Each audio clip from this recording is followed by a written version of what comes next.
পথ হারানোর পথে নেমে দুটো দিনের জন্য যদি লাল মাটির উপর দাঁড়িয়ে থাকা শালপিয়ালের জঙ্গলে যাওয়া যায়, যেখানে জলের মধ্যে দেখা যায় রামধনু, একের পর এক পাহাড় আর ঝর্ণার সঙ্গে মিশে রয়েছে ইতিহাস।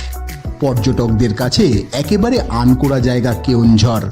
উড়িষ্যার এই মালভূমিতেই গদাধারী ভীম থেকে গন্ধমাদন পর্বত আর সীতার সঙ্গে লবকুশের কাহিনী রয়েছে, রাজা জয়সিংহের রাজত্বের ইতিহাস। পথে নেমে এরকম একটা জায়গায় পথ হারানোর যদি সঙ্গী হয়,